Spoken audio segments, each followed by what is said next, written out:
Sermon sur le Saint-Esprit numéro 9.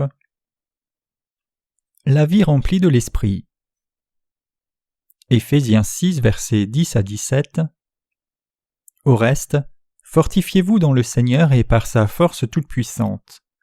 Revêtez-vous de toutes les armes de Dieu afin de pouvoir tenir ferme contre les ruses du diable. Car nous n'avons pas à lutter contre la chair et le sang, mais contre les dominations, les autorités, les princes de ce monde de ténèbres, les esprits méchants dans les lieux célestes.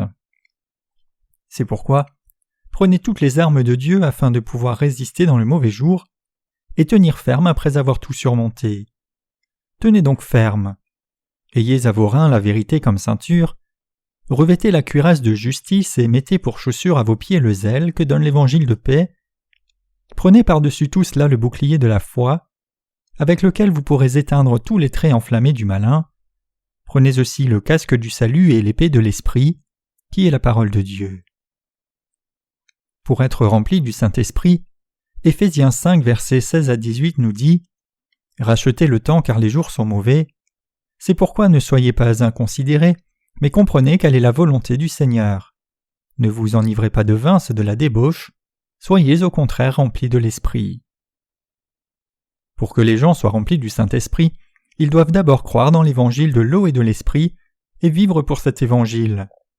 La raison à cela, c'est que quelqu'un doit d'abord avoir reçu la rémission du péché pour que le Saint-Esprit puisse habiter dans son cœur, et il doit avoir reçu le Saint-Esprit pour pouvoir être rempli de celui-ci. Autrement dit, la première priorité pour nous, c'est de devenir sans péché dans nos cœurs, en croyant de tout cœur dans l'évangile de l'eau et de l'esprit. Deuxièmement, nous devons racheter notre temps car seuls ceux qui rachètent le temps peuvent servir l'Évangile fidèlement et vivre leur vie en étant conduits par l'Esprit. Le temps ne nous attend pas indéfiniment. Une semaine passe en un clin d'œil, nous nous couchons après le culte du dimanche soir à l'église et nous nous levons le lundi matin, nous parlons avec quelqu'un au téléphone, nous rencontrons quelqu'un et la journée entière est déjà terminée. Quand nous pensons que nous sommes mardi, nous sommes déjà arrivés au mercredi. Nous assistons au service de louange du mercredi soir, puis jeudi arrive, suivi du vendredi et samedi, et un peu de temps et nous passons déjà à notre dimanche. Ainsi, seuls ceux qui rachètent le temps et servent fidèlement les œuvres de cet évangile peuvent être remplis du Saint-Esprit. Troisièmement, ceux qui connaissent exactement ce qu'est la volonté du Seigneur et qui sont au service de sa volonté sont remplis de l'Esprit. Pourquoi ? Parce que ce n'est que lorsque nous connaissons clairement ce qu'est la volonté de Dieu pour cet âge que nous pouvons finalement orienter nos objectifs selon sa volonté et faire ses œuvres. Nous pouvons accomplir les œuvres du Seigneur en étant conduits par le Saint-Esprit lorsque nous sommes unis avec le Seigneur. Si nous vivons sans connaître la volonté du Seigneur, alors nous ne pouvons que mener des vies insensées. Ainsi, pour être remplis du Saint-Esprit, nous devons connaître clairement la volonté du Seigneur. Quatrièmement, nous devons viser à nous rassembler ensemble. Nous pouvons être remplis du Saint-Esprit seulement si nous nous efforçons à nous rassembler dans l'Église de Dieu, louant le Seigneur et remerciant toujours Dieu au nom du Seigneur. Mais ceux qui n'écoutent pas la parole de Dieu ni le louent, ni ne le remercient pour le salut et les œuvres que le Seigneur a accomplies pour eux, ceux-là ne peuvent pas être remplis du Saint-Esprit. Ceux qui peuvent être remplis de l'Esprit sont uniquement ceux qui le louent sans cesse, offrent des actions de grâce et s'efforcent de se rassembler au nom de Jésus-Christ et qui croient la volonté de Dieu et la parole manifestée dans son Église. Ainsi, pour être remplis du Saint-Esprit, nous ne devons pas rater nos temps de rassemblement. Lorsque nous écoutons la parole, il est important que nous l'entendions avec un cœur sincère et pas seulement avec nos oreilles. Il est très important que nous menions notre vie de foi avec notre cœur.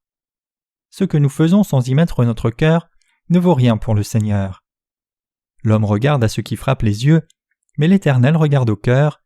1 Samuel 16, verset 7.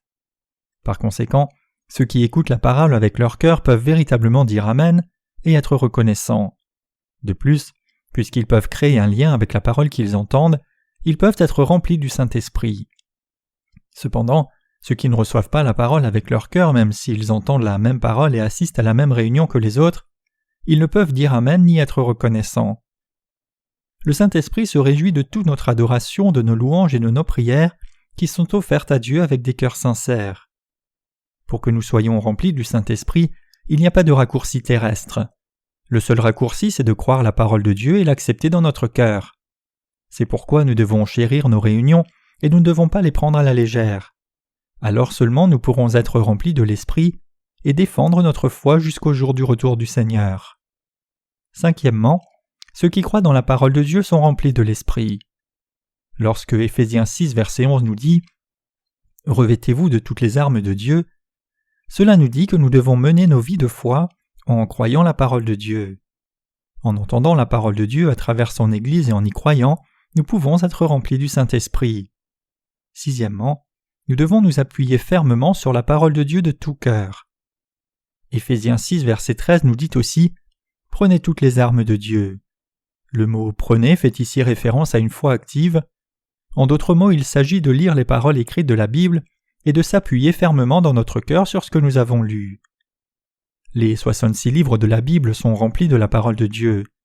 Mais peu importe l'abondance de cette parole, si nous ne la retenons pas fermement, il ne peut alors y avoir de plénitude de l'esprit. Sans égard à notre bonne assistance à l'Église et à notre écoute de la parole, il demeure qu'il reste des temps où nous devenons fatigués spirituellement, vides et las.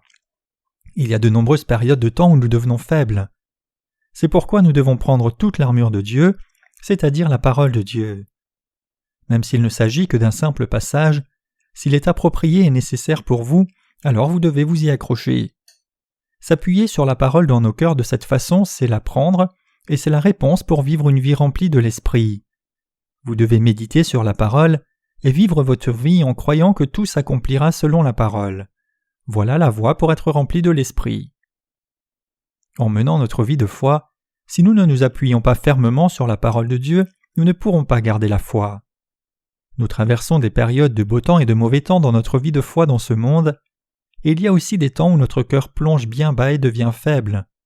Dans des moments comme cela, si nous ne croyons pas nous-mêmes la parole de Dieu et que nous ne nous y accrochons pas fermement, alors personne ne peut encourager notre foi. Personne d'autre ne peut vous soutenir. Et même si quelqu'un le faisait, votre cœur ne pourrait éviter d'être vide sans cesse. Ainsi, dans de tels moments, nous devons nous appuyer fermement sur la parole écrite. Lorsque vous vous appuyez sur la parole de Dieu, cette parole vous soutient fermement et vous rend capable de vivre en étant immergé dans les promesses de la parole de Dieu. Puisque la parole vous soutient, même si vous faites face à des circonstances difficiles ou que vos pensées dévient un peu, la parole vous relève, vous ramène au bon endroit, vous fait vivre par la foi à être immergé dans l'esprit et mener une vie remplie de celui-ci. C'est pourquoi il est important pour nous de nous saisir de la parole écrite de Dieu. Lorsque le peuple d'Israël dans l'Ancien Testament vivait dans le désert, Dieu a fait descendre de la manne pour eux. Ramassant la manne et l'emportant à la maison, les Israélites la cuisaient sous toutes les formes et la mangeaient.